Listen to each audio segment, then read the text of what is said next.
Hi fellow classmates, I'm Asandra Gentry and this is my video reflection number 3, responding to the structural relationship of racism video clip that we watched. The vocab word that I used for question number 1 was motivated skepticism. One of the things that I agreed with Dr. Kasner about in the video was that his statement, the white cop representing white supremacy, needed the non-oppressed whites more than the non-oppressed whites needed the white supremacists. This statement is an example of motivated skepticism, which is a form of bias that results from having a directional goal in which one is skeptical of evidence despite its strength because it goes against what one wants to believe. Sounds like Trump's MO, doesn't it? In this case, whites cannot be dominant unless there is another group to be dominant over. If there is no domination, racial categories will disappear. Our current form of racial domination in the U.S. was motivated, as is in most situations and countries, by economic forces. When colonists began growing cotton and creating large plantations, a large steady workforce was needed. Importing slaves from Africa provided to be a great fix for the problem. The slaves were easily distinguished from the colonists by color of their skin and proved to be physically hardy and capable of enduring difficult conditions. The colonists were able to use the slaves relentlessly, with minimal food and shelter, which provided more profit for the colonists. As the slaves were kidnapped from their own country and brought to the U.S., they were easily replaced when they died. The color of their skin was used as a racial category to easily distinguish the dominators from those who wished to dominate for economic reasons. Again, there is no domination. Racial categories will disappear if there's no racial domination. For example, people aren't characterized by their hair color, even though it's an obvious way to differentiate people. But people do have obvious differences in their skin colors, and certain characteristics have been attributed to these groups. And from their early colonist days, those with darker skins have been relegated to a lower level on the racial hierarchy. Even with the preponderance of evidence showing people are the same regardless of color, people of the dominant group, in this case whites, still believe they are superior or dominant over people of color. Again, this is an example of motivated skepticism. I find it very interesting that other nationalities of darker skin color individuals, like people from India, are placed by whites on a higher level of the racial hierarchy, even above lighter skinned African Americans. Asians are placed just below or equal to whites. While any persons with black parentage are considered black and relegated to a lower hierarchical level. Is being black so powerful that it overcomes the white, Asian, or any other parentage? If there was no racial hierarchy, meaning no dominant group, everyone would be equal and there would be no racial distinctions or descriptive characteristics like hair color is now. The racial hierarchy is not only a form of power, but objectification, ideology, coercion, and violence. The coercion and violence, which is not just physical, permeates the entire culture for home life. For example, black parents raising sons have to teach them how to react in certain situations with white people, not just the police, so that these young men, just by virtue of being black, are assumed to be dangerous and therefore are more at risk to have violence used against them or even be killed. The white supremacy culture means being black or non-white makes you less. The vocabulary word that I use for question number 2 is directional goals, which means being motivated to reach a particular outcome or judgment. One of the things I did not agree with Dr. Kasner on the video was his statement that the oppressed group has a better understanding of the system and a better understanding of alternatives to it. I think the oppressed certainly have a better understanding of the situation and definitely are more motivated to have viable alternatives. But the oppressors also know that there are alternatives, but their directional goals is to have the present situation continue and to not change it. One of the scenes in the video clip references slowing down.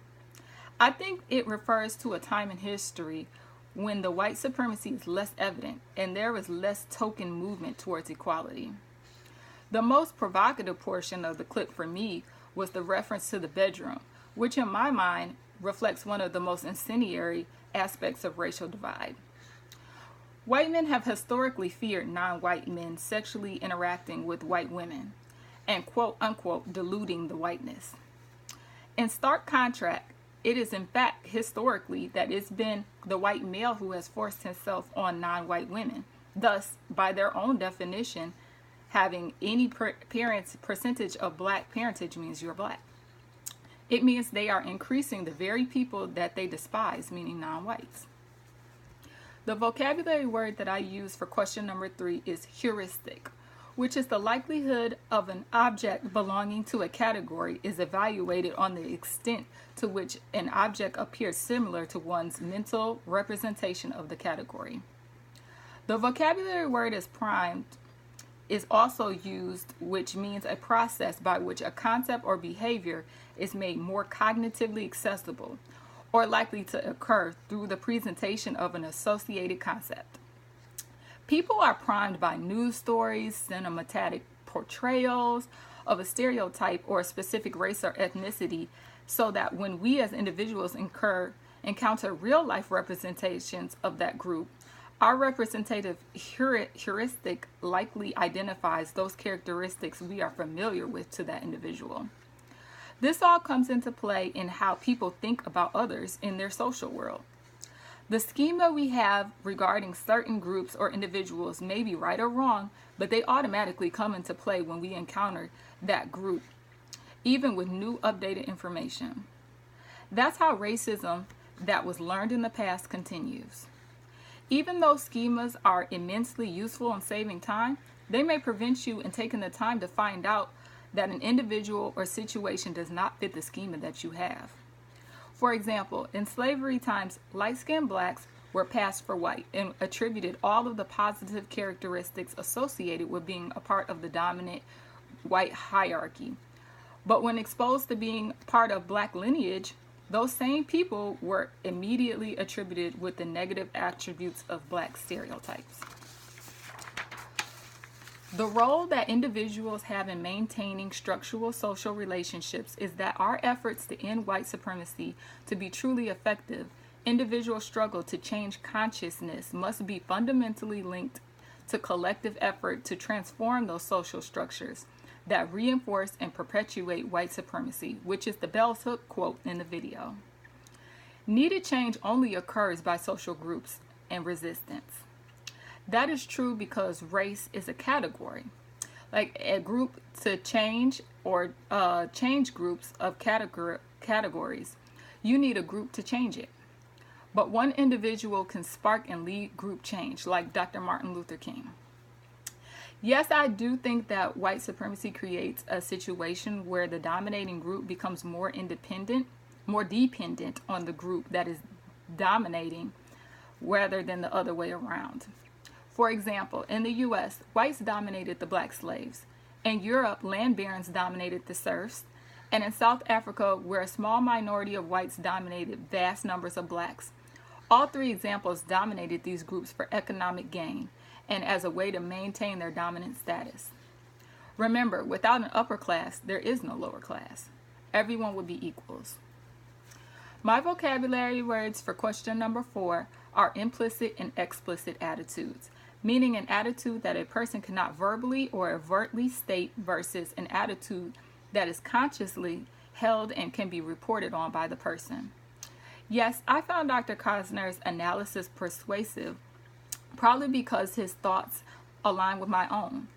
It is difficult for social psychologists to study social influence of an individual or group's effect on their behaviors and thoughts and feelings. These structural relationships, such as the one in the video, are difficult to study because the explicit attitudes will most likely not reflect the true implicit attitudes when it comes to the hot button issues like racial discrimination and disparity. But yes, social psychologist studies will garner much needed information. The use of artistic mediums such as videos and art portrayals of structural relationships are best used to impart information about these relationships and the lived reality involving in them. So social psychological studies could be used to obtain information about structural relationships, while use of arts is a good way to give information about structural relationships. I see that they're reflected in the way that the dominant white culture is mimicking black culture. Young white individuals identify with rap music, which is started typically by young black men, as a way of expressing their life frustrations in the form of musical lyrics. White females have adopted braided hairstyles and cornrows made popular by black women. The most incongruent of all is the idealized tan look that's sought by a vast majority of the dominant white group. It's the same darker skin that is natural to blacks and what is used to stigmatize us and distinguish for domination. So what's up with that?